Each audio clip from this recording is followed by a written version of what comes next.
কোরবানি এটা আল্লাহর নিদর্শন। কোরবানি আল্লাহর নিদর্শন। সূরা হজের ৩২ নম্বর আয়াতে আল্লাহ বলেন, ওয়ামাই ইউআযযিম শাআইরাল্লাহ,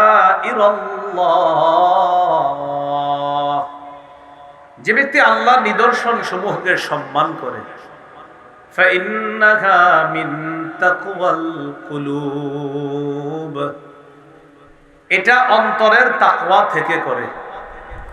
যে আল্লাহ নিদর্শন সমূহকে সম্মান করে, আল্লাহ নিদর্শনের মধ্যে কোন একটা নিদর্শনকেও যদি কেউ সম্মান করে, এটা তার অন্তরের তাকওয়া। কোরবানির ব্যাপারটা এটা হলো তাকওয়ার ব্যাপার। এই জন্য আল্লাহ বলেন, লা ইয়ানালাল্লাহা লুহুমুহা ওয়ালা দিমাউহা ওয়ালাকি ইয়ানালুহুত তাকওয়া মিনকুম।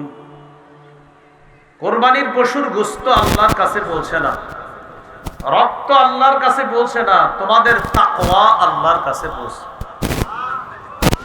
গোশত পৌঁছে না, রক্ত পৌঁছে না, তাকওয়া আল্লাহর কাছে পৌঁছে। কোরবানি আল্লাহর নৈকট্য অর্জন করার একটা মাধ্যম। এই জন্য আমরা কোরবানি করি শুধু আল্লাহকে খুশি করার জন্য। সূরা আনআমের ১৬৩ নম্বর আয়াতে আল্লাহ বলেন,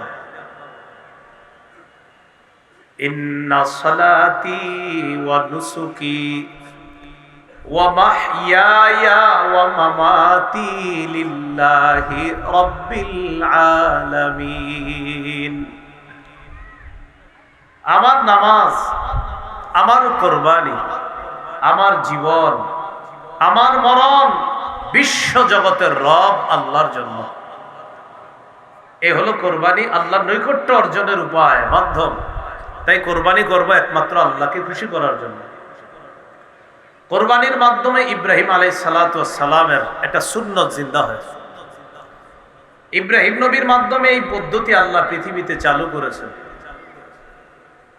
সূরা আস-সাফফাতের ১০৭ নম্বর আয়াত, সন্তান ইসমাইলকে যখন ছুরি চালাবে, আল্লাহ জানায় দিলেন পরীক্ষা আপনি পাশ করেছেন। কদ সাদ্দাকতা রুইয়া, স্বপ্ন সত্যে পরিণত করেছেন। যে স্বপ্ন দেখছেন সন্তানের গলায় ছুরি চালান, এই স্বপ্ন আপনি সত্যে রূপান্তরিত করেছেন, স্বপ্ন সত্যায়ন করেছেন। ইন্না কাযালিকা নাজিজিল মুহসিনিন, নেককারদেরকে আমি এভাবেই প্রতিদান দিয়ে থাকি। ইন্না হাযা লাহুয়াল বালাউল মুবিন, এটা ছিল স্পষ্ট একটা পরীক্ষা। এই পরীক্ষায় আপনি পরিপূর্ণ পাশ করছেন। আর এই পরীক্ষায় আপনাকে সফলতা দান করেছি। মানুষের পরিবর্তে পশু কোরবানি করা আমি আল্লাহকে খুশি করার জন্য এই বিধান আপনার মাধ্যমে সারা পৃথিবীর মুসলমানের জন্য আমি আল্লাহ প্রতিষ্ঠিত করে দিলাম। এই কথাটাই আল্লাহ বলেন, ওয়াফাদাইনাহু বিযিবহিন আযীম, আমি বিরাট এক প্রাণীর বিনিময়ে তাকে মুক্ত করলাম। ইব্রাহিম নবীকে মুক্ত করলাম বিরাট এক প্রাণীর বিনিময়ে। ইব্রাহিম নবীকে সন্তান জবাই থেকে মুক্ত করলাম, ইসমাইলকে জবাই হওয়া থেকেও মুক্ত করে দিলাম। পশু কোরবানির বিধান আমি আল্লাহ চালু করে দিলাম। ইব্রাহিম নবীর সুন্নত।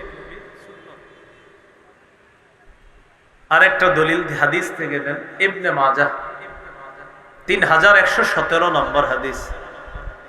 হাদিসের বর্ণনাকারী যায়েদ ইবনে আরকাম, 3127 নম্বর হাদিস ইবনে মাজাহ। হাদিসের বর্ণনাকারী যায়েদ ইবনে আরকাম রাদিয়াল্লাহু তাআলা। এই হাদিসের মধ্যে আসছে, قال اصحاب رسول الله صلى الله عليه وسلم ما هذه الاضاحي يا رسول الله। এই যে কোরবানি, এটা কি জিনিস? এই কোরবানি জিনিসটা কি? ওগো আল্লাহর নবী আপনার কাছে জানতে চাই। قال سنة أبيكم إبراهيم عليه الصلاة والسلام। রাসূলুল্লাহ সাল্লাল্লাহু আলাইহি সাল্লাম জবাব দিলেন, এটা তোমাদের পিতা ইব্রাহিম আলাইহিস সালাতু ওয়াস সালামের সুন্নাত।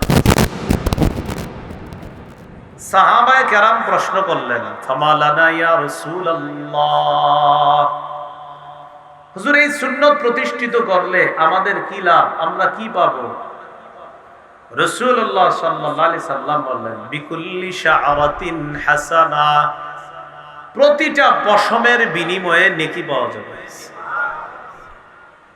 সাহাবীগণ বললেন, ফামাসসুফু ইয়া রাসূলুল্লাহ, হুজুর এমন প্রাণী যদি হয় যে প্রাণী পশমওয়ালা প্রাণী, মানে অন্য প্রাণীরও পশম থাকে, কিন্তু কিছু প্রাণী আছে ওদের পশমই খুব বেশি, ওদের পশমই খুব বেশি, এই বেশি পশমওয়ালা প্রাণী জবাই করলেও কি এই বেশি পশম যেই পরিমাণ সওয়াব দেওয়া হবে?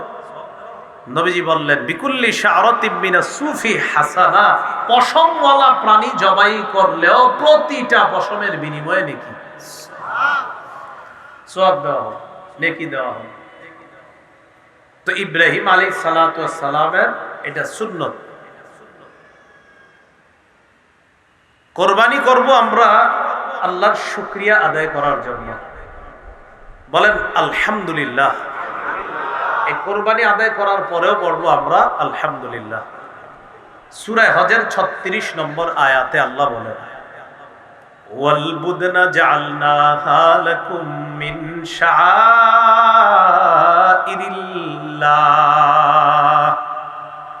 ওয়াল বুদনা জাআলনাহা লাকুম মিন শাআইরিল্লাহ, ওটকে আল্লাহর নিদর্শন বানাইলাম তোমাদের জন্য। কুরবানির এই পশুটাকে তোমাদের জন্য, এটাকে আল্লাহর নিদর্শনের অন্তর্ভুক্ত বানাইলাম। ফাযকুরুসমাল্লাহি আলাইহা সাওয়াফা, সারিবদ্ধ উটগুলোর উপর আল্লাহর নাম নেও, মানে বিসমিল্লাহ বলে নহর করো, সারিবদ্ধ ভাবে এগুলোর উপরে বিসমিল্লাহ বলো। ফাইদা ওয়াজাবাত জুনুবুহা ফাকুলু মিনহা, এরা যখন কাত হয়ে পড়ে যাবে, ফাকুলু মিনহা, এখান থেকে তোমরা খাও, গোশত খাও। ওয়া আতইমুল কানিআ, অভাবীদেরকে খাওয়াও। ওয়াল মুআতা, যে অন্যের কাছে লজ্জায় চাইতে পারে না তাকেও খাওয়াও। ফাকুলু মিনহা, নিজে খাও। ওয়া আতইমুল কানিআ, আতইমু খাওয়াও, আল কানিআ অভাবীকে খাওয়াও। ওয়াল মুআতার, মুআতার মানে লজ্জার কারণে যে চাইতে পারে না অন্যের কাছে তাকেও খাওয়াও। কেন? আল্লাহ বলেন এটা তোমাদের জন্য বশীভূত করে দিলাম, লাআল্লাকুম তাশকুরুন, যাতে তোমরা আল্লাহর শুকরিয়া আদায় করতে পারো। এই প্রাণী তোমাদের অনুগত করে দিলাম, বশীভূত করে দিলাম, এই প্রাণী তোমরা জবাই করলা, আল্লাহর নাম নিয়ে তোমরাও খাও, অভাবীকে খাওয়াও, যে চাইতে পারে না লজ্জায় তাকেও খাওয়াও। এটা কেন করেছি জানো? যেন তোমরা আমি আল্লাহর বেশি বেশি শুকরিয়া আদায় করতে পারো। আলহামদুলিল্লাহ, এ হলো কোরবানি, শুকরিয়া আদায় করার জন্য। তাহলে আমরা কোরবানি করব আল্লাহকে খুশি করার জন্য, শুকরিয়া আদায় করার জন্য আমরা কোরবানি করব। আল্লাহ তৌফিক দান করেন। কোরবানির গুরুত্বপূর্ণ কিছু মাসালা আমরা মনে রাখবো, বলেন ইনশাআল্লাহ। মুসনাদে আহমদের একটা বর্ণনা আছে, রাসূলুল্লাহ মান ওয়াজাদা সাআতান ওয়া লাম ইউদহি, কারো সামর্থ্য থাকার পরেও যদি সে কোরবানি না করে, ফালা ইয়াকরাবান্না মুসাল্লানা, সে ব্যক্তি যেন আমাদের ঈদগাহে না আসে। যে ব্যক্তি সামর্থ্য থাকার পরেও কোরবানি না করে, সে যেন আমাদের ঈদগাহে না আসে। ঈদগাহে যেন কি করে? না আসে। রাসূলুল্লাহ সাল্লাল্লাহু আলাইহি সাল্লাম এক হাদিসের মধ্যে বলছেন, ইন্নাহা লাতাতি ইয়াউমাল কিয়ামাতি বিকুরুনিহা ওয়া আশআরিহা ওয়া আজলাফিহা, কুরবানির যেই প্রাণী, এই প্রাণী কিয়ামতের ময়দানে উপস্থিত হবে, বিকুরুনিহা তার শিং সহ, ওয়া আশআরিহা তার পশম সহ, ও আজলাফিহা, তার খুর সহ উপস্থিত হবে কোরবানির দাতার পক্ষে সাক্ষী দেওয়ার জন্য। সে উপস্থিত হবে, মানে সব দেওয়া হবে প্রচুর। ওয়া ইন্নাদ দামা লা ইয়াকাউ বিমাকানিন মিনাল্লাহ ক্বাবলা আন ইয়াকা মিনাল আরদ। কোরবানির রক্তের ফোঁটা জমিনে পড়ার আগে আল্লাহর কাছে বিশেষ একটা মর্যাদা, এটা আল্লাহর কাছে বিশেষ একটা মর্যাদার পূর্ণ অবস্থানের মধ্যে ওই কোরবানি দাতা চলে যায়। এই আমলটার আলাদা একটা মর্যাদা হয়ে যায় আল্লাহর কাছে, রক্তের আলাদা একটা মর্যাদা আল্লাহর কাছে হয়ে যায়। রক্তের ফোঁটা জমিনে পড়ার আগেই আল্লাহর কাছে বিশেষ একটা মর্যাদা পূর্ণ রক্ত হয়ে যায়, সেটা হলো কোরবানির রক্ত। কিসের রক্ত বলেন তো? তিরমিজির 1507 নম্বর হাদিসে আছে, রাসূলুল্লাহ সাল্লাল্লাহু আলাইহি সাল্লাম বলেন, মা আমিলা আদামিয়ুন মিন আমাল ইয়াউমান নাহরি আহাব্বা ইলাল্লাহ মিন ইহরাকিদ দাম। 10 জিলহজ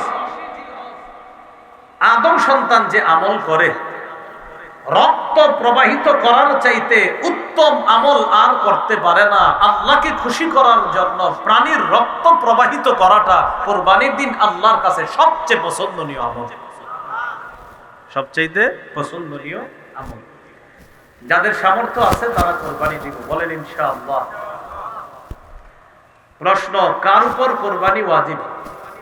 সুস্থ মস্তিষ্ক সম্পন্ন বালেগ মুসলমান যার কাছে 7.5 ভরি স্বর্ণ, 52 তোলা রূপার সমপরিমাণ টাকা 10, 11, 12 জিলহজ সূর্যাস্ত পর্যন্ত যদি কারো কাছে 7.5 ভরি স্বর্ণ অথবা 52 তোলা রূপার সমপরিমাণ অর্থ থাকে, তার উপর কোরবানি ওয়াজিব। সুস্থ মস্তিষ্ক সম্পন্ন বালেগ যার কাছে 10 জিলহজ, 11 জিলহজ, 12 জিলহজ সূর্যাস্তের আগ পর্যন্ত জাকাত ফরজ হয়, যেই পরিমাণ সম্পত্তি থাকলে ওই পরিমাণ সম্পত্তি যদি 10, 11, 12 জিলহজ সূর্যাস্ত পর্যন্ত থাকে, তার উপর কোরবানি ওয়াজিব। পার্থক্য, জাকাত ফরজ হয় 1 বছর অতিবাহিত হইতে হয়, আর কোরবানি ওয়াজিব হয় মাত্র 3 দিন থাকলে। বুঝা যাচ্ছে না? এটাই পার্থক্য। আল্লাহ, নেসাবের মেয়াদ, নেসাবের মেয়াদ এটা বলে ফেলছি। প্রশ্ন, নেসাবের মেয়াদ কতদিন? এটা বলে ফেলছি। নেসাবের মেয়াদ ওই যে 3 দিন, 10, 11, 12, মানে কি নেসাব? কোরবানির নেসাব। আর জাকাতের নেসাব তো আপনার 1 বছর অতিবাহিত হবে এরপর, তো এটার নেসাব মাত্র 3 দিন, 10, 11, 12। প্রশ্ন, কোরবানি মোট কতদিন করা যাবে? 10, 11, 12 সূর্যাস্ত পর্যন্ত, 10, 11, 12 জিলহজ সূর্যাস্ত পর্যন্ত কোরবানি করা যাবে। প্রশ্ন, নাবালেগ শিশু কিশোর তদ্রুপ যে সুস্থ মস্তিষ্ক সম্পন্ন নয়, সে যদি নেসাবের মালিক হয়, তার উপর কি কোরবানি ওয়াজিব? না, তার উপর কোরবানি ওয়াজিব না। নাবালেগের নেসাব পরিমাণ মালাস, কোরবানি ওয়াজিব না। সুস্থ মস্তিষ্ক সম্পন্ন নয় এক ব্যক্তি, তার নেসাব পরিমাণ মালাস, তার উপর কোরবানি ওয়াজিব না। প্রশ্ন, যে ব্যক্তি কোরবানির দিনগুলোতে মুসাফির থাকবে, তার উপর কি কোরবানি ওয়াজিব? 48 মাইল অথবা 78 কিলোমিটার, 48 মাইল অথবা 78 কিলোমিটার এই পরিমাণ দূরত্বে যাওয়ার নিয়ত করে কেউ মুসাফির হয়েছে আপনার, এই মুসাফিরের উপর কোরবানি ওয়াজিব নয়। কোরবানির দিনগুলোতে উনি যদি মুসাফির থাকে, তার উপর কোরবানি ওয়াজিব নয়।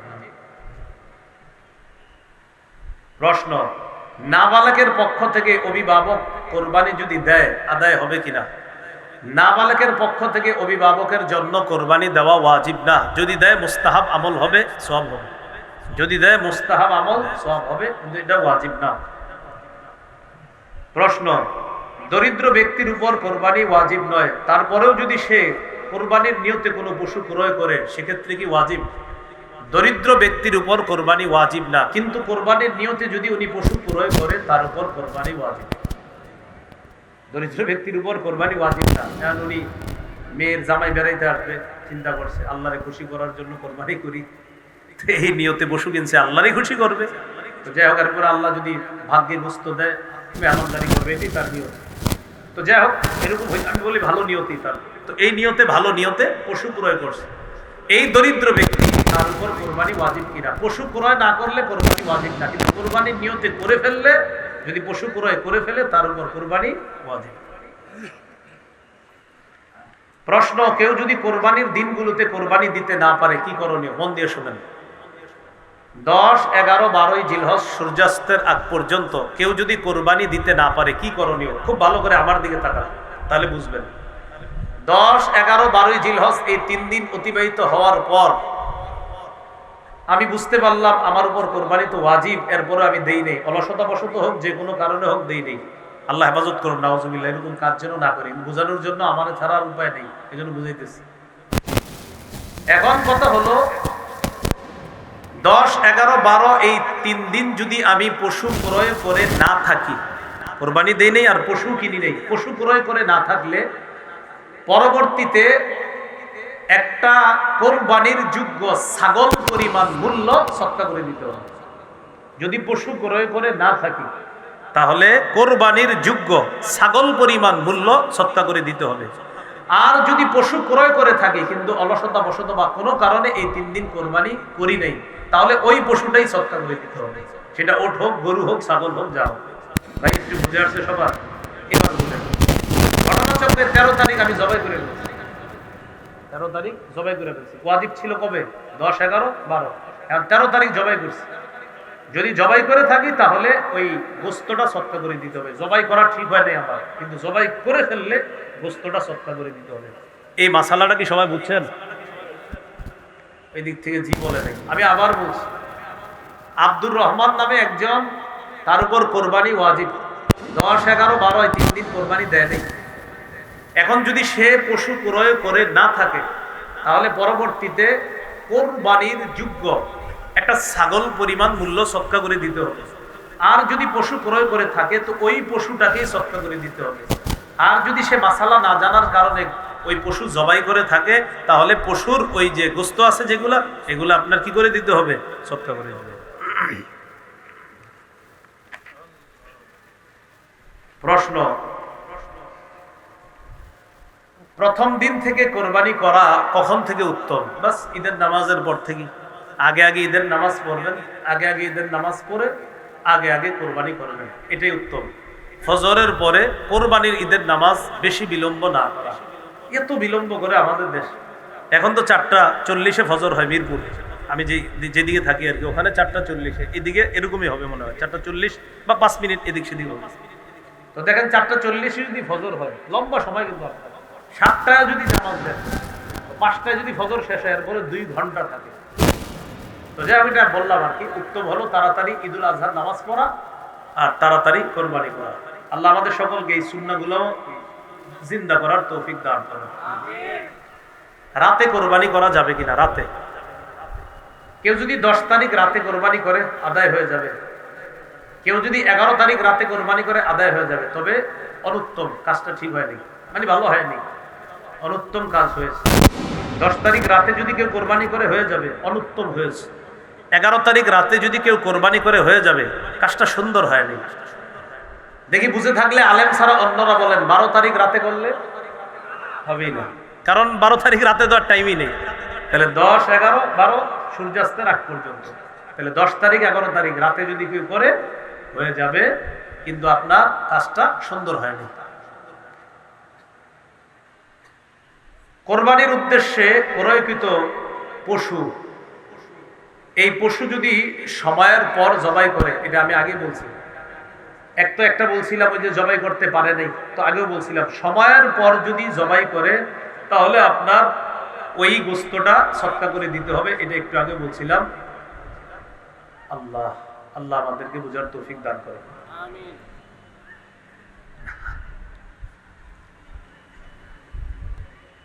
জীবিত পশুটা কিনছিলেন, খুব বুঝেন, 50,000 টাকা দিয়ে জীবিত পশু। এখন এই পশু আপনি ভুলে জবাই করে ফেলছেন। এখন জবাই করার পরে গোস্ত মাপার পরে দেখেন কি এই পশুর গোস্তের দাম হয় 45,000, কিনছেন কত দিয়ে? 50,000। এখন ওই যে আপনি ভুল করে জবাই করছেন, এখন গোস্তগুলা দেখছেন যে বাজারের রেট অনুযায়ী এই 45,000 টাকা আছে গোস্তের দাম।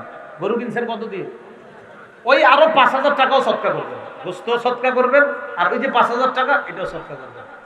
হ্যাঁ, বুঝেছেন কথাটা? আপনি কিনছেন, কেনার পর এখন ভুল কইরা জবাই করেন নাই, কোরবানির দিন চলে যাওয়ার পর জবাই করছেন, জবাই করার পর এখন গোস্ত সদকা করে দিবেন। তো গোস্ত সদকা করতে গিয়ে কি হয়েছে, আপনার গোস্তর গুলা দেখছেন যেই পরিমাণ গোস্ত, এই পরিমাণ গোস্তের মূল্য হয়েছে 45,000, আর গরু কিনছিলেন 50,000 টাকা দিয়ে, আরো 5,000 টাকা শর্ট, এই 5,000 টাকা সদকা করে দিবেন। গোস্ত সদকা, আরো 5,000 সদকা করবেন। আপনি কেন করলেন না 10, 11, 12? এটা আপনার জন্য পানিশমেন্ট। কোন কোন পশু দ্বারা কোরবানি করা যাবে? ওট, গরু, মহিষ, দুম্বা, ভেড়া ইত্যাদি, এগুলো দ্বারা কোরবানি করা যাবে। কোরবানি করার ক্ষেত্রে যেসব পশু কোরবানি করা যাবে সেক্ষেত্রে নর নারী হলে কি সমস্যা আছে? না, সমস্যা নেই। গরু, গাভী, ছাগল, ছাগি, কোনো সমস্যা নেই। নতুন 2-3 বছর ধরে একটা স্লোগান উঠছে যে খাসি দিয়ে কি কোরবানি হবে কিনা, এই জাতীয় আরো কিছু বিষয় উঠছে। বিষয়গুলো এমন না, নর নারী উভয়টা দিয়ে কোরবানি হবে। পশুর বয়স সীমা কত? ওট কমপক্ষে 5 বছর, গরু কমপক্ষে 2 বছর, ছাগল কমপক্ষে 1 বছর, ভেড়া দুম্বাও 1 বছর। মন দিয়ে শোনেন, ভেড়া দুম্বাও 1 বছর। বলেন, ভেড়া দুম্বাও, ছাগল। ভেড়া দুম্বা 6-7 মাস হওয়ার পরে দেখতে যদি 1 বছরের মতো হৃষ্টপুষ্ট মনে হয়, হয়ে যাবে। ভেড়া দুম্বা, শুধু ভেড়া দুম্বা, এটা যদি 1 বছরের মতো মনে হয়, 6-7 মাস পরে 1 বছরের মতো হৃষ্টপুষ্ট মনে হয়, এটার দ্বারা হয়ে যাবে, জায়েজ হয়ে যাবে। প্রশ্ন, এক পশুতে শরীকের সংখ্যা? ওট, গরু, মহিষে 7 জন শরীক হতে পারবে। ওট, গরু, মহিষে কয়জন শরীক হতে পারবে? 7 জন। মুসলিমের টন টনে সহিহ হাদিস এবং তিরমিজির টন টনে সহিহ হাদিস। রাসূলুল্লাহ সাল্লাল্লাহু আলাইহি সাল্লামের সাহাবী জাবির ইবনে আব্দুল্লাহ রাদিয়াল্লাহু তাআলা আনহু বলেন, নাহাবনা মা রাসূলিল্লাহ সাল্লাল্লাহু আলাইহি সাল্লাম, আমরা নবীজির সাথে নহর করেছি হুদাইবিয়ার যুদ্ধের দিন। আল বাদানাতা আন সাবআতিন ওয়াল বাকারাতা আন সাবআতিন, ওট 7 জনের পক্ষ থেকে, গরু 7 জনের পক্ষ থেকে। তাহলে 7 শরীকে কুরবানি জায়েজ আছে। 2 জনে জায়েজ, 3 জনে জায়েজ, 4 জনে জায়েজ, 5 জনে জায়েজ, 6 জনে জায়েজ, 7 জনে জায়েজ, এর বেশি না।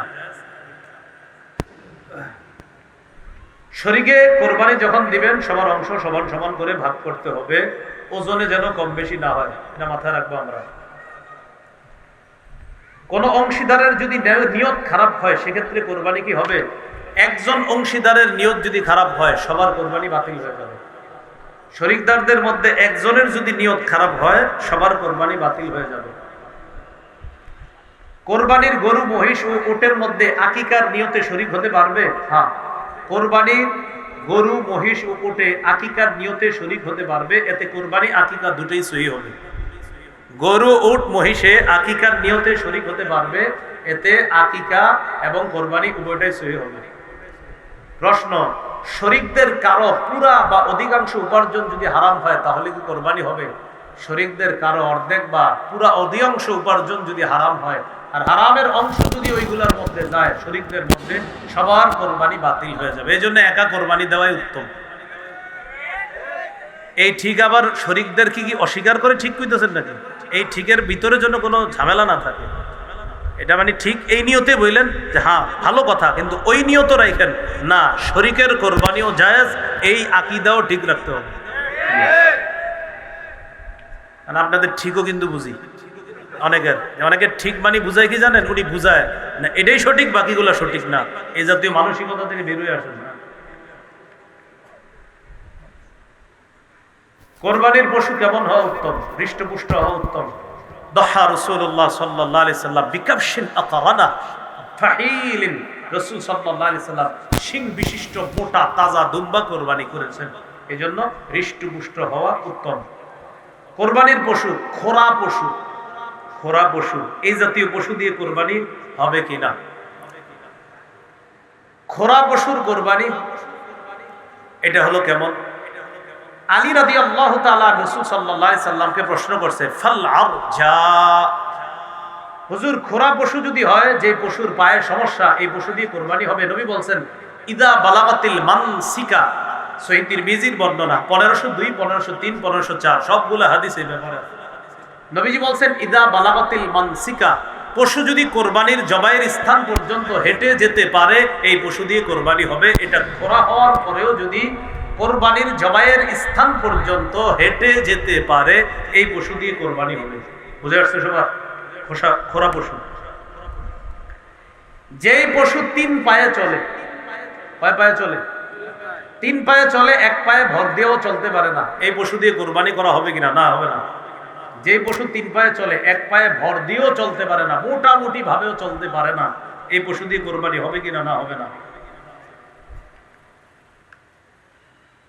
শুকনা দুর্বল পশু, যে জবাইয়ের স্থান পর্যন্ত হেঁটে যেতে পারে না, এমন পশুর দ্বারা কোরবানি হবে কিনা? না, হবে না।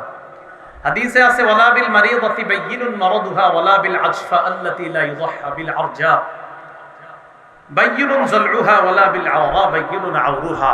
খোরা, চোখে সমস্যা, কানে সমস্যা, লেজে সমস্যা, এই জাতীয় পশু যদি অধিকাংশ বেশি সমস্যা হয়, এগুলো দিয়ে কোরবানি হবে না। দাঁত নেই এমন পশু দিয়ে কোরবানি হবে কিনা? যে পশুর একটাও দাঁত নাই অথবা বেশিরভাগ দাঁত পড়ে গেছে আর ঘাস চাবায়া খাইতে পারে না, এই পশু দিয়ে কোরবানি হবে না। আবার বলছি, দাঁত একেবারে নাই, আবার আছে কিন্তু এত পরিমাণ পড়ে গেছে, যেই পরিমাণ পড়ে যাওয়ার কারণে এখন আর ঘাস খাইতে পারে না, এই পশু দিয়ে কোরবানি হবে না। যে পশুর শিং ভেঙে বা ফেটে গেছে, কোরবানি হবে কিনা? আলী রাদিয়াল্লাহু তাআলা রাসূল সাল্লাল্লাহু আলাইহি ওয়াসাল্লামকে প্রশ্ন করছে, ফামাকসুরাতুল করনি ইয়া রাসূলুল্লাহ, হুজুর শিং যদি ভেঙে যায় এই পশু দিয়ে কোরবানি হবে? নবী বলছেন লা বাসা বিহি, সমস্যা নাই, শিং যদি অর্ধেক ভেঙে যায় কোরবানি হয়ে যাবে। কি শিখলাম?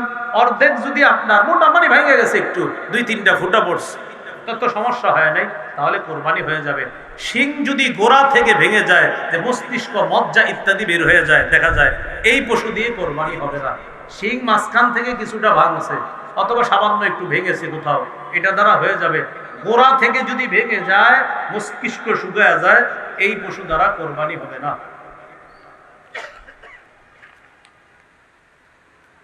প্রশ্ন, কান কাটা লেজ কাটা পশু দিয়ে কোরবানি হবে কিনা? কি কাটা? কান কাটা, লেজ কাটা। কান যদি অর্ধেকের বেশি কাটা থাকে, লেজ যদি অর্ধেকের বেশি কাটা থাকে, পশু দিয়ে কোরবানি হবে না। কান যদি অর্ধেকের বেশি কাটা থাকে, লেজ যদি অর্ধেকের বেশি কাটা থাকে, এমন পশু দিয়ে কোরবানি হবে না। তাহলে বিপরীতটা এবার শিখানি আমরা। লেজ যদি অর্ধেকের বেশি ভালো থাকে, কান যদি অর্ধেকের বেশি ভালো থাকে, এই পশু দিয়ে কোরবানি হবে। অর্ধেকের বেশি কান ভালো, অর্ধেকের বেশি লেজ ভালো হবে। এবার আপনারা জবাব দেন, অর্ধেকের বেশি কানও ভালো না, অর্ধেকের বেশি লেজও ভালো না, কোরবানি? অন্ধ পশুর কোরবানি, যে পশু 2 চোখ দিয়ে দেখে না, এই পশু দিয়ে কোরবানি হবে না। অথবা 2 চোখ আছে, 1 চোখ দিয়ে মোটেই কিচ্ছু দেখে না, এই পশু দিয়েও কোরবানি হবে না। নতুন পশু কিনছেন, কেনার পর হারায় গেছে, নতুন পশু কিনছেন, কেনার পর হারায় গেছে।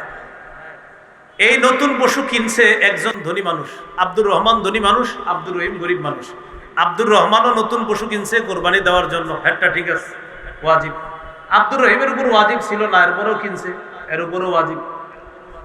এখন হারায় গেছে পশু, আব্দুর রহমানেরটা হারাইছে, আব্দুর রহিমেরটা হারাইছে।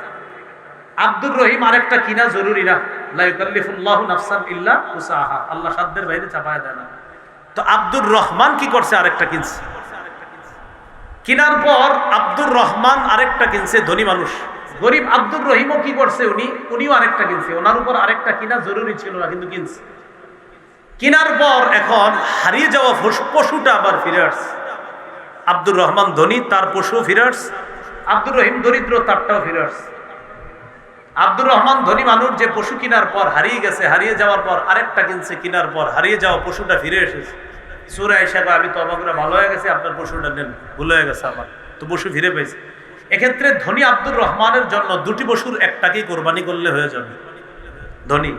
আর ওই গরিব আব্দুর রহিম 2টা কিনছে, প্রথমে একটা কিনছে, কিনার পর হারাইছে, আরেকটা কিনছে। কিনার পর হেডটাও আবার ফিরে আসছে, হারায় যাওয়াটা, হে দুটোটাই কোরবানি করতে হবে। দোনোটা কি করতে হবে? কারণ এর দোনোটাই ওয়াজিব করছে, এর উপর ওয়াজিব ছিল না। প্রথমটা ওয়াজিব করে নিছে, হারাইছে, আবার আরেকটা কিনছে, কিনা ওয়াজিব করছে, হারিয়ে যাওয়াটা ফেরত আসছে। হুজুর আমি গরিব মানুষ, 2টা পশু, একটা হারায় গেছে, আরেকটা কিনছি, ফেরত আসছে। আপনি গরিব, আপনি তো কোরবানি তো ওয়াজিব ছিল না, বা শখে কিনছিলাম, তো আরেকটা কিনছেন কেন? হারায় গেছে এই জন্য। যে শরীয়ত আপনাকে বাধ্য করে নাই কেনার জন্য, কিনছেন, দুটোটাই কোরবানি করছেন, দুটোটা ওয়াজিব করে দিয়েছেন। এই জন্য ইসলামী শরীয়ত মাযহাব ছাড়া বুঝার কোনো বিকল্প নাই, মাথা রাখবেন। কি ছাড়া? মাযহাব মানতে হবে। আমি মাযহাব মানি কেন? কারণ কোরআন সুন্নাহ এখনো আমি ভালোভাবে বুঝি না, তাই মাযহাব মানতে হয়। আর যে মানে না, আমার কয় হুজুর না মানলে সমস্যা আছে। আমি বলি আপনি হয়তো কোরআন সুন্নাহ অনেক বেশি ভালো বুঝেন, এই জন্য মানেন না।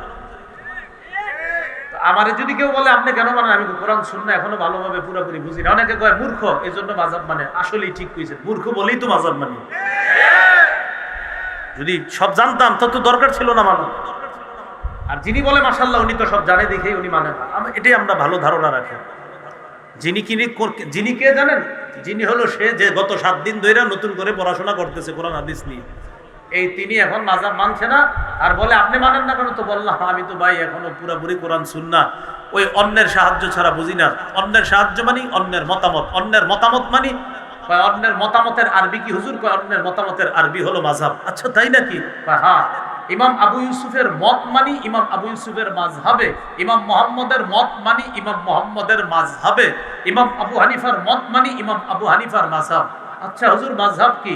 মাযহাব হলো কোরআন সুন্নাহর সুবিন্যস্ত একটা সংকলনকে মাযহাব বলা হয়। বুখারী এটা কি আবিষ্কার না সংকলন? বলেন। সংকলন। বুখারী শরীফ এটারে বুখারী, সহিহ বুখারী বলা হয়।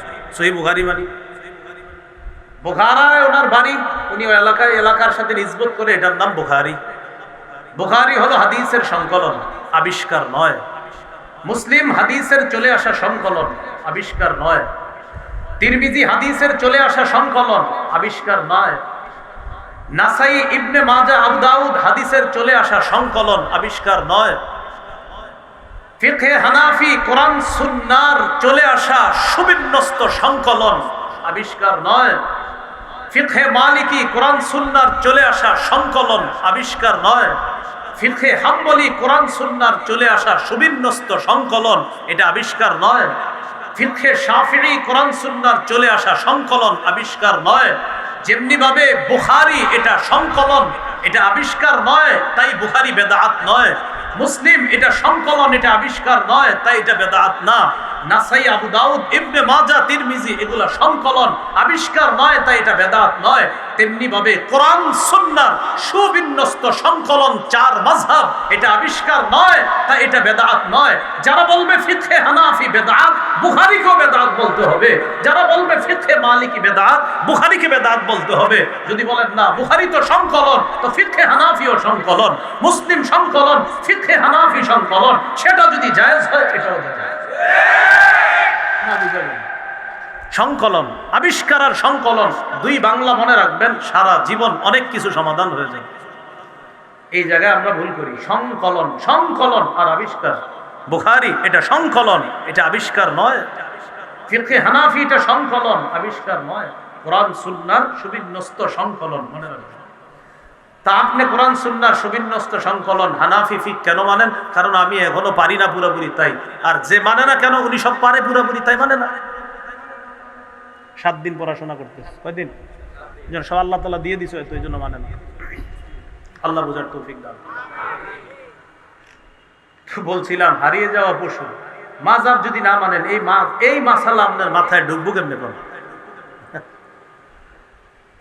প্রশ্ন, গর্ভবতী পশু, যে পশু গর্ভবতী হয়ে গেছে, পেটে বাচ্চা আছে, এই পশু দিয়ে কোরবানি হবে কিনা? হয়ে যাবে কোরবানি। কোরবানি কি হবে? হয়ে যাবে। যদি সন্তান প্রসব আসন্ন হয়, যে তাড়াতাড়ি এই কি 2 দিনের মধ্যে হইতে পারে প্রসব, আর কোরবানিও সময় ঘনিয়ে গেছে, এক্ষেত্রে এই পশু দিয়ে কোরবানি করা মাকরুহ। অন্য আরেকটা পশু দিয়ে কোরবানি করেন, এটা দিয়ে না করা ভালো, এটা দিয়ে না করা ভালো।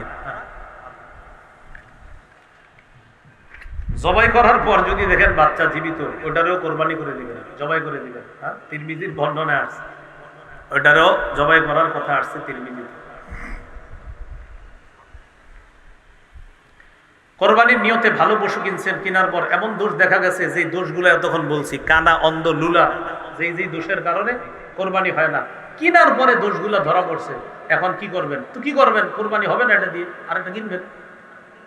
কেনার পর দোষ ধরা পড়ছে, এটা দিয়ে কোরবানি হবে না, আরেকটি পশু ক্রয় করতে হবে। পশুর বয়সের ব্যাপারে ক্রেতাগণের অভ্যাস হলো, ও বলবে আপনাকে এটার বয়স 25 মাস, এটা 26 মাসের গরু। তা আপনি বলবেন ভাই সত্যি করে বলেন 2 বছর কিন্তু হইতে হবে গরু। হুজুর বিশ্বাস করেন 14 গোষ্ঠীর কসম 25 মাস, কথার কথা।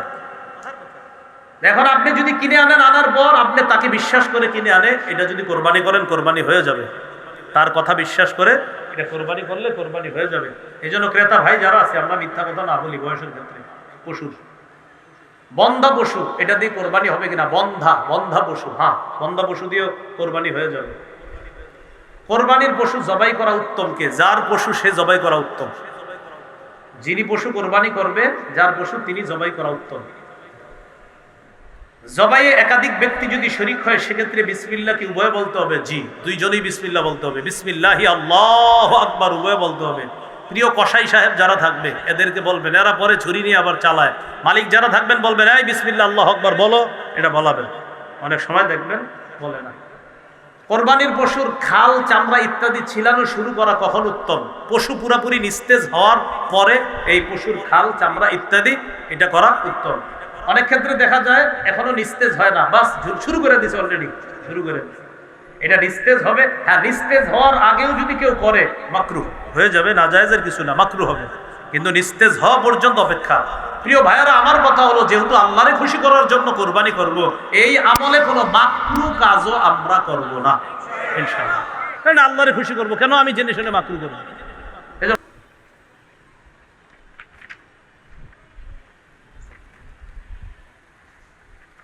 কোরবানির পশু দিয়ে জবাইয়ের আগে উপকৃত হওয়া যাবে কিনা? হাল চাষ করা যাবে না। কেউ যদি করে থাকে দেশ গ্রামে বলে দিবেন, যে পরিমাণ হাল চাষ করছো, এই পরিমাণ হাল চাষ করলে কত টাকা পারিশ্রমিক আসে, এই পরিমাণ টাকা সৎকা করে দিবেন। হাল চাষ করা যাবে না, যদি করে থাকে সৎকা করে দিতে হবে এই পরিমাণ। হাল চাষ এটা না করা, এগুলো করা যাবে না। কোরবানির পশুর দুধ, এই দুধ পান করা যাবে না। পশুর ওলানে এত পরিমাণ দুধ, যে পরিমাণ দুধের কারণে পশুর যদি কষ্ট না হয়, তাহলে দুধ দহন না করা। কোরবানির পশুর ওলানে দুধ যদি দহন না করলে কষ্ট না হয় পশুর, যে এটাকে আমি যদি দহন না করি সমস্যা হবে না, তাহলে আপনি ঠান্ডা পানি ওলানের মধ্যে ছিটিয়ে দিবেন, ঠান্ডা পানি ওলানে ছিটিয়ে দিবেন, এক্ষেত্রে তার কষ্ট কম হবে। সেক্ষেত্রে আপনি দহন না করে এভাবে রাখা উত্তম। এরপরেও যদি কেউ দহন করেন, দহন করলে দুধ আপনি খাবেন না, আপনি মালিক, আপনি খাবেন না। ঘটনাচক্রে আপনি আধা কেজি দুই দহন করছেন, দহন করার পর 1 গ্লাস খাইয়া ফেলছেন। খাওয়ার পর গাজীপুর আপনার 27 মাদ্রাসার মোতায়েম সাহেবের কাছে গিয়ে জিজ্ঞাসা করছেন, হুজুর আমি তো 1 গ্লাস দুধ খেয়ে ফেলছি, আমি তো মাসালা জানতাম না, মানুষে বলা বলি করতেছে দুধ খাওয়া নাকি ঠিক হয় নাই। তখন হুজুর আপনাকে বলবে, 1 গ্লাস পরিমাণ দুধের মূল্য যত হয় এই টাকাটা আপনি সৎকা করে দেবেন। 1 গ্লাস দুধের মূল্য যত হবে এই পরিমাণ টাকা সৎকা করে দেবেন। আপনার খাওয়াটা কি হয় নাই? ঠিক হয় নাই। হ্যাঁ,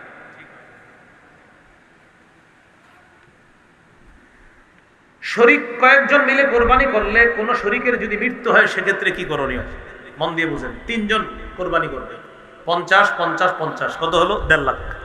একজন শরীক মারা গেছে, তাহলে কয় হাজার ওয়ালা শরীক মারা গেছে? 50,000। ওয়ারিশরা যদি বলে কোনো সমস্যা নেই কোরবানি করেন, ওয়ারিশরা যদি বলে সমস্যা নেই কোরবানি করেন, তো করে ফেলবে, সমস্যা নেই। কিন্তু ওয়ারিশরা যদি বলে না, আব্বার 50,000 টাকা আমরা দিতে চাইতেছি না, এক্ষেত্রে ওয়ারিশদেরকে টাকাটা দিতে হবে। কারণ এখন আর টাকার মালিক যে মারা গেছে সে না, ওয়ারিশরা, তাই তাদের টাকাটা তাদেরকে দিয়ে দিতে হবে। এক্ষেত্রে নতুন আরেকজনকে শরীক বানাইতে পারবেন, এটা সুন্দর কথা। আরেকজনকে বলবেন 50,000 টাকা দিয়ে শরীক হও, ওই টাকাটা নিয়ে ওয়ারিশদেরকে দিয়ে দিতে হবে। তাহলে প্রথম কথা, ওয়ারিশরা যদি অনুমতি দেয় করেন, করে ফেলবেন। অনুমতি যদি না দেয় করা যাবে না, 50,000 টাকা ফিরিয়ে দিতে হবে।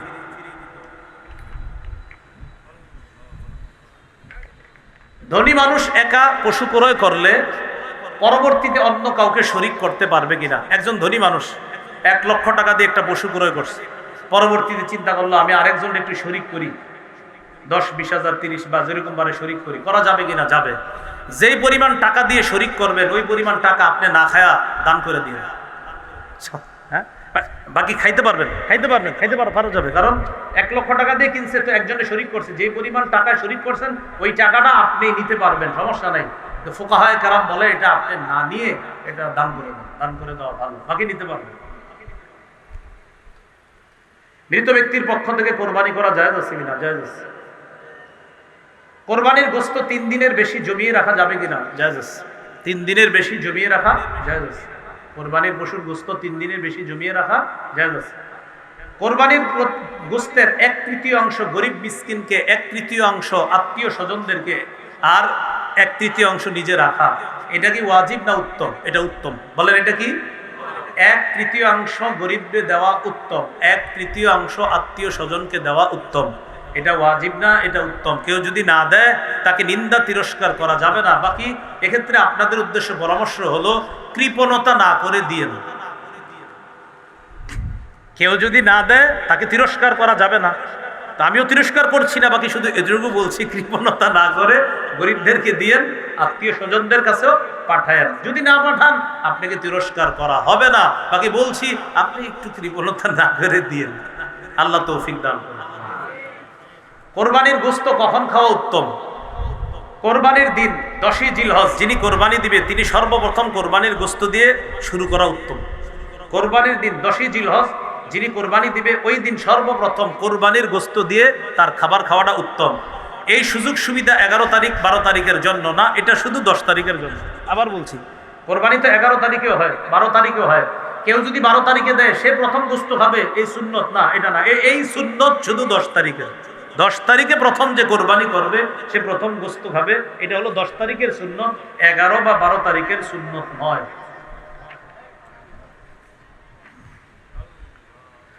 কোরবানির গোশত, চর্বি ইত্যাদি বিক্রি করা যাবে কিনা? অনেকে গোশত ইত্যাদির চর্বিটা বিক্রি করে দেয়। গোশত বিক্রি করা যাবে না, চর্বিটা বিক্রি করা, নাউজুবিল্লাহ বলেন। চর্বি বিক্রি করা যাবে না, গোশত বিক্রি করা যাবে না। কোরবানির চর্বি বিক্রি করা যাবে না, গোশত বিক্রি করা যাবে না। কোরবানির চামড়াটাও বিক্রি না করে মাদ্রাসায় দিয়ে দেন, এতিমদেরকে দিয়ে দেন, অসহায়দেরকে দিয়ে দিবেন। বলেন ইনশাআল্লাহ। কোরবানির পশুর চামড়াটা এটাও বিক্রি করবেন না, এটা দিয়ে দিন, মাদ্রাসাওয়ালাদের কাজে লাগবে, এতিমদের কাজে লাগবে। এক্ষেত্রে একটা কথা, আপনারা অনেক সময় এমন মানসিকতা রাখেন যে ছাত্ররা কোরবানির দিন এখানে দেখেন, অনেক কোটিপতির সন্তানরাও কোরবানির দিন মাদ্রাসায় থাইকা কাজ করে। কোটিপতির সন্তান, তা আপনি কেন মাথায় নেন না? কোটিপতির সন্তানের কি দরকার কোরবানির দিন মাদ্রাসায় থাকা? সেও ইখলাসের সাথে থাকে। কেন? তার অসহায় গরিব ভাইয়েরা আছে মাদ্রাসায়, তাদেরকে খেদমত করার জন্য ওই কোটিপতির সন্তানও কোরবানির দিন মাদ্রাসার জন্য কাজ করে। তো এই জন্য আপনারা এটা মাথায় নিয়েন না যে এই পোলাপানগুলা কোরবানির দিন যারা কাজ করে মন থেকে করে। আপনি খোঁজ নিয়ে দেখবেন অনেক সন্তান আছে তার বাবার 30টা 40টা দোকান আছে, যার বাবা 400-500 মণ ধান পায়। সে কেন আছে? সে মহব্বতে আছে, ইখলাসের সাথে আছে, তার দ্বারা মাদ্রাসার কাজ হবে এই জন্য সে আছে, নাহলে তো তার এটা থাকা দরকার নাই এরকম। তো এই জন্য এটা মাথায় রাখবেন, এটা সত্যিকার অর্থেই এতিমদেরকে তাদের পিছনে খরচ করা হয়। এই জন্য চামড়াটা আপনারা বিক্রি না করে মাদ্রাসায় পৌঁছে দিবেন। আশেপাশের মাদ্রাসার হয়তো পোস্টার অলরেডি আপনাদের বাসার আশেপাশে চলে গেছে, তো আপনার নিকটস্থ মাদ্রাসা যেখানে আছে সেখানে আপনি দিন। তো আমি বলছি আপনি যেখানেই দেন চামড়াটা দিয়ে দেওয়ার চেষ্টা করবেন। বলি ইনশাআল্লাহ, সবাই বলি ইনশাআল্লাহ। কোরবানি যারা পশুটা আপনার কিনে এরা সব ঠিক করে, খালি চামড়ার ক্ষেত্রে গিয়ে এমন করে, ভাই 1.5-2 লাখ টাকা দিয়ে পশুটা কিনলেন, শেষে কেন এমন করেন? চামড়ার ব্যাপারে এই আপনার সামান্য একটা অংশে গিয়ে এমন এমন আপনার আচরণ করেন যে আচরণগুলো আসলে ইসলাম সম্মত আচরণ না। এগুলো আমরা করবো না। আল্লাহ তৌফিক দান করেন। কোরবানির পশু যিনি জবাই করবে তাকে জবাইয়ের পারিশ্রমিক দিবেন কিনা? দিবেনই। জবাইয়ের পারিশ্রমিক দিবেন, আপনি জবাইয়ের পারিশ্রমিকটা দিবেন। আমার বয়ান শুনে অনেকে হয়তো কমেন্ট করতে পারে যে হ্যাঁ মনে হয় এর জন্য কইছে। আমি আমার জিন্দিগিতে 2টা পশু ক্রয় করছি, মাত্র জবাই করছি, জিন্দিগিতে 2টা পশু। তার মানে আমি আমার জন্য বলছি না, এটা অধিকার, এটা সঠিক কথা, তাই বলছি। কোরবানির পশু যিনি জবাই করবে তাকে পারিশ্রমিক দিবেন, এটা হাতের কষ্ট, এটা জবাই করা অনেক কষ্টের ব্যাপার। এই জন্য যারা জবাই করবে তাদেরকে দিবেন। আর জবাই করার পরে আপনার একদম ছোট্ট একটা নোট ওঠে, ছোট্ট 1.5-2 লাখ টাকার গরু আপনার কোনো মতে হুজুর জবাই করছে যিনি কষ্ট করে, আরে আস্তে একটা নতুন 200, এটা তো আপনার শরম করা উচিত ভাই, সত্যি বলছি। হ্যাঁ, আপনার শরম লজ্জা থাকা উচিত, এটা শরম লজ্জা থাকা উচিত। এটা আমি ওই যুগের কথা বলছি যে যুগে আমার বেতন ছিল 5,000 টাকা। ওই যুগে আমরা যে কোরবানি দিছি, ওই কোরবানি যিনি দিয়েছেন প্রায় 10 বছর 8 বছর আগের কথা, তাদেরকে আপনার ওই 100-200 দিয়ে দিই।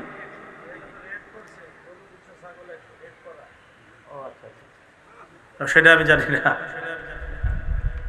আচ্ছা, যাই হোক, আপনারা এই জায়গায় একটু মহাব্বতের রাখেন। তো এই জন্য এইরকম 100-200 পরে কারে, এটা কি কোনো কথা?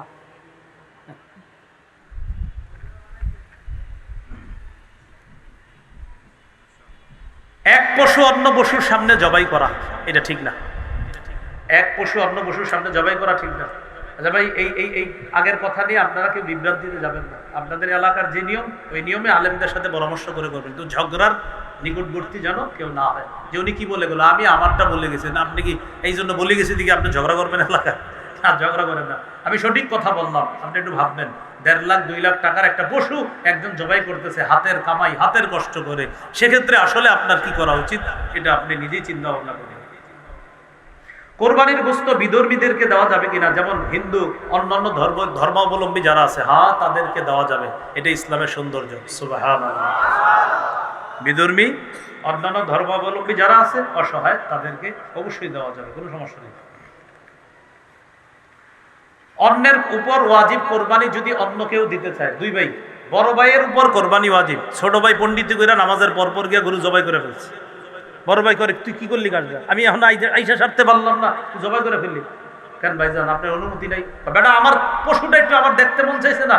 না, সাবধান, অনুমতি ছাড়া যদি করে ফেলেন আর তার যদি সত্যি মন থেকে সায় না থাকে, কোরবানি হবে না, কোরবানি হবে না। যার উপর ওয়াজিব তার যদি মন থেকে সায় না থাকে, তার যদি অনুমতি না থাকে, কোরবানি হবে না। তো এই বিষয়টা একটু সতর্ক থাকা। ঈদের নামাজ পড়ে আইসাই গরুটা ফালাই দিয়েই জবাই করে ফেললেন, যিনি মালিক তার অনুমতি আছে কিনা বিষয়টা মাথায় রাখা। কিভাবে কোরবানি করা একটু আমার সাথে বলেন। একজনের পক্ষ থেকে বলেন, 2 জনের পক্ষ থেকে, 3 জনের পক্ষ থেকে, আব্দুর রহমানের পক্ষ থেকে, আব্দুর রহিমের পক্ষ থেকে, জামিলা খাতুনের পক্ষ থেকে, আয়েশা খাদিজার পক্ষ থেকে, আল্লাহর নামে জবাই করলাম। কার নামে জবাই? কার পক্ষ থেকে? বান্দার। বলেন কার নামে জবাই? আল্লাহ। বলেন কার নামে জবাই? কার পক্ষ থেকে? বান্দার। বলেন কার নামে জবাই? কার পক্ষ থেকে? এই কথাটা মাথায় রাখবেন। আমরা ইনশাআল্লাহ এই বিষয়টা গুরুত্ব সহকারে মাথায় নিব। কোরবানি দাতার জন্য নিজের কোরবানির গোশত খাওয়া কি মুস্তাহাব? কোরবানি দাতার জন্য নিজের গোশত খাওয়া, অনেকের গরুর গোশত সমস্যা আছে, খায়েন কোরবানির গোশত একটু হইলো খায়েন, এটা মুস্তাহাব, এই আমলটা করা চাই, এটা সমস্যা নেই, করা যাবে। হাজী সাহেব যারা আছে আপনাদের আত্মীয় স্বজন, তাদের কি মাসালা? এই বিষয়টা ওলামা হযরত হয়তো আলোচনা করে থাকে, এই বিষয়টা একটু গুরুত্বপূর্ণ বিষয়। ওখানে যেটাতে একটা দমের শরীক, আপনার ওখানে দমের শুকর, ওখানে যেটা করে এটা দমের শুকর। হাজী সাহেব যদি মুসাফির না হয়, যিনি হজ করতে গেছে উনি যদি মুসাফির না হয়, ওনার উপর কোরবানি ওয়াজিব। উনি সেটা কি সৌদি আরব দিবে না বাংলাদেশে দিবে, এটা তিনি জানেন। মুসাফির যদি হয় তো ওনার উপর কোরবানি ওয়াজিব না। মাথায় রাখবেন, হাজী সাহেব ওখানে যেটা করতেছে এটা দমে শুকর, এটা করা লাগবে, এটা হজের অংশ। ওখানে যেটা জবাই করে এটা হজের অংশ। এবার আসেন কোরবানির বিষয় কি। কোরবানির বিষয় হলো, হাজী সাহেব যদি মুসাফির না হয় তার উপর কোরবানি ওয়াজিব। সেটা সৌদি আরব যদি দিতে চায় তিনি দিতে পারবে, বাংলাদেশে দিতে চাইলে দিতে পারবে। আর যদি তিনি মুসাফির হয় তাহলে তার উপর কোরবানি ওয়াজিব না। এজন্য মুআল্লিম যারা থাকে তারা জানে আমার হাজিরা কি মুসাফির না মুকিম, ওরা ভালো বলতে পারবে। যদি হাজিরা মুকিম হয় তো কিন্তু কোরবানি লাগবে। এই বিষয়টা ওলামা হযরত অনেকে আছেন এখানে, একটি গুরুত্ব সহকারে আলোচনার অনুরোধ রাখছি। এই বিষয়টা অনেকে জানে না হাজী সাহেব, ওনারা মনে করে ওখানে গিয়ে যেটা জবাই করছে বাস হয়ে তো গেছে কোরবানি, এটা অনেকে মনে করে আর কি। আল্লাহ আমাদেরকে বুঝার তৌফিক দান করেন। রাসূলুল্লাহ সাল্লাল্লাহু আলাইহি সাল্লামের পক্ষ থেকে কোরবানি দেওয়া কি উত্তম, বরং এটা সৌভাগ্যের বিষয়, এটা উত্তম, এটা দ্বারা কোরবানি করা এটা উত্তম কাজ, করে কোনো সমস্যা নাই, করতে পারবে। কোরবানির চামড়া কোরবানি দাতা নিজেও ব্যবহার করতে পারবে, তবে অন্য কেউ যদি ব্যবহার আপনার অন্য কারো কাছে দিয়ে দেয় সেটা উত্তম। যেটা বললাম, ওই যে চামড়াটা আপনি দিয়ে দিবেন, কোনো এতিম অসহায় তাদেরকে দিয়ে দিবেন। কোরবানির গোশত বিক্রি করা যাবে কিনা, যিনি কোরবানি দিবে তিনি বিক্রি করতে পারবেন না। এতিম অসহায় দরিদ্র যারা আছে তারা আপনার, তো এটা হলো যারা এতিম অসহায় আছে আপনার, তাদেরকে দেওয়ার পরে তারা যদি বিক্রি করে সেটা ভিন্ন কথা, কিন্তু যিনি কোরবানি দিবে তিনি তার কোরবানির গোশত বিক্রি করতে পারবে না। সমাজের গোশত আছে না একটা, এটা কি দিগো আছে? সমাজের গোশত একজন লেখছে, তার মানে মনে আছে। আরেকটা বিষয়, লেখছে মানে আপনারা ভুলে ভবিষ্যতে লেখা দিয়ে না, আমি কিন্তু লেখা দিলে প্রশ্নের উত্তর দেওয়ার মতো সামর্থ্যবান এখনো নাই, এই জন্য তো মাঝাব মানি আগে বলছি। আমাদের শামসুদ্দ আশরাফি সাহেব, রেজাল্ট করে আবরার ভাই, লুৎফুর রহমান ফরাইজি সাহেব, মুফতি শফিক কাসিমি হাফিজাহুমুল্লাহ, তারা মাশাআল্লাহ যোগ্যতা রাখে, প্রশ্ন দিবেন সাথে সাথে। আর আমার চোখে আর কি চলতে ফিরতে মুফতি যাকে বাংলাদেশে একমাত্র আমার কাছে মনে হয় তিনি বাস মুফতি দেলোয়ার সাহেব। হযরত রে যেখানে যা জিজ্ঞাসা করবেন আল্লাহ পাক জানে। আমি চিন্তা করি এই মনে হয় হুজুর মনে হয় এটা দিবে না, না সাথে সাথে আস্তে আস্তে একের পর এক বলতেছে অবাক হয়ে তাকায় থাকার মতো ফতুয়া স্বামী উনি কমে পড়ছে, সব সুন্দরভাবে বলতেছে এটা অমুক জায়গায় আছে, এটা অমুক জায়গায় আছে, বলে দিচ্ছে হুজুর একদম অদ্বিতীয়। আমি নাউজুবিল্লাহ অন্যদেরকে ছোট করছি না, মানে আমার কাছে হুজুরের অদ্বিতীয় মনে হয়, বিশেষ করে সরাসরি প্রশ্নের উত্তরের ক্ষেত্রে আমাদের মুফতি দেলোয়ার সাহেব, হযরতের হায়াত আল্লাহ বরকত দান করে। আমিন। তো যাই হোক, কোরবানির গোশত আপনি সমাজে দেওয়া বাধ্য না, এটা বাধ্য না। সমাজের যে গোশত চায় এটা বাধ্য না, যিনি কোরবানি দিবে তিনি দিতে বাধ্য না। তারপরে এটা মহব্বতের সাথে দিয়ে দিন, যদি দেখেন ঝগড়ার আশঙ্কা হয় দিয়ে দিন, না হয় আপনার অন্যিম করে সমাজ থেকে বাদ, এলাকা থেকে বহিষ্কার করো, বের করে দাও, ঝগড়ার আশঙ্কা হয়। এটা হলো বিষয়টা মহব্বতের, আপনার এটা ওই বুঝাই দিবেন সমাজে যারা এগুলা করে যে ভাই বাধ্যবাধকতা করবেন না, মৃত ব্যক্তির পক্ষ থেকে, নামে না, নাম শব্দটা বলবেন না, পক্ষ থেকে বলছি তো, মাসালা গেছে না, মৃত ব্যক্তির পক্ষ থেকে কোরবানি দেওয়া যায়। আজকে এতটুকুই। আল্লাহ পাক রব্বুল আলামিন আমাদের সকলকে